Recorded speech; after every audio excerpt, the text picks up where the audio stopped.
keempat adalah bahwasanya hikmah daripada Rasulullah sallallahu alaihi wasallam melarang umatnya untuk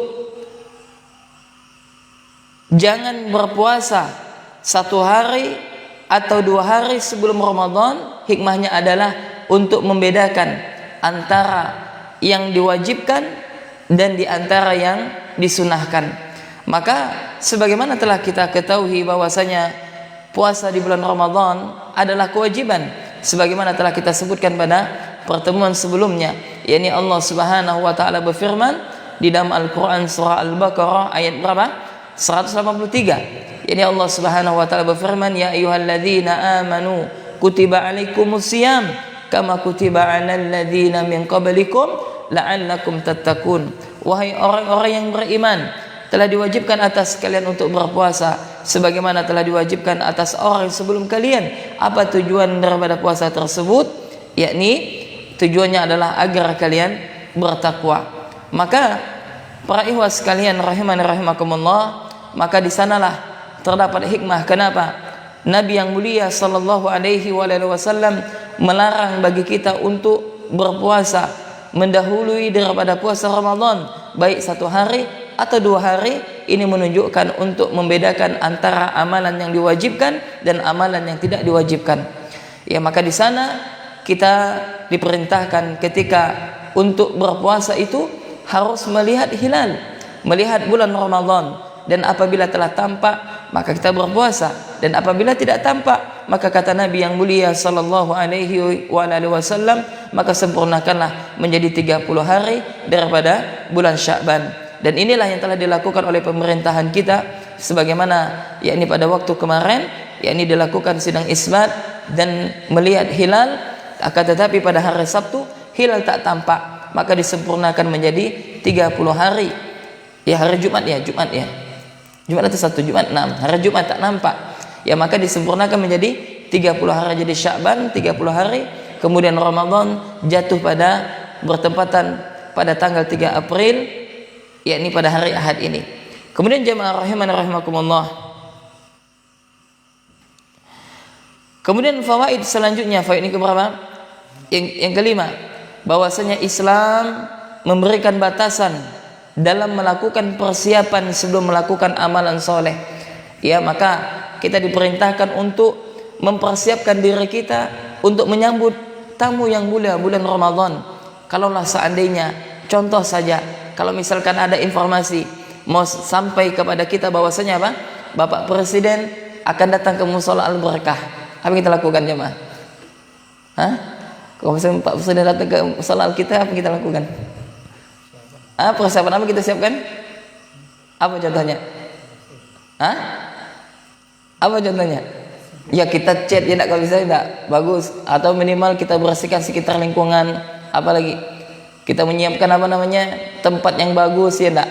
Kalau misalkan ada informasi Presiden mau datang ke Mushola Al-Barakah misalkan, ya. Nah, kalaupun dia jadi datang, maka sebentar waktunya, ya enggak? Berapa lama? Tidak mungkin Presiden datang 1 harian atau nginap, tidak mungkin. Mungkin berapa? Kalau biasa kunjungan negara, berapa biasanya? 1 jam 2 jam, ya enggak, habis itu sudah pergi. Nah ini, yakni apa? Kita kedatangan tamu yang mulia. Tentunya bulan Ramadan lebih mulia daripada apa? Pak Presiden. Kenapa? Karena bulan tersebut Allah muliakan, dan dia datang dalam waktu selama 29 hari atau 30 hari. Ya, maka sudah tentu apa? Kita mempersiapkan. Apa yang harus kita persiapkan? Ya, sekarang kita sudah datang memasuki bulan Ramadan, ya ini apa? Kita memperbanyak berdoa kepada Allah Jalla wa Ala agar Allah Subhanahu wa taala menerima amal ibadah kita. Sebagaimana telah kita ketahui bahwasanya sebagian para ulama mengatakan, qala ba'du salaf kanu yad'una Allah 6 ashhur ayyuballighahum syahra Ramadan summa yad'una Allah 6 ashhur ayyataqabbalahu minhum. Sebagian ulama mengatakan ini sebagaimana dinukilkan oleh Imam Ibnu Rajab Al-Hambali, dia mengatakan sebagian daripada ulama, yakni apa? Dahulu mereka para salaf berdoa kepada Allah selama 6 bulan. Bayangkan 6 bulan. Agar apa? Dipertemukan pada bulan Ramadan. Kemudian 6 bulan berikutnya mereka senantiasa berdoa semoga amal mereka diterima pada bulan Ramadan. Nah, maka ya alhamdulillah alladzi bi ni'matihi tatimmus shalihat.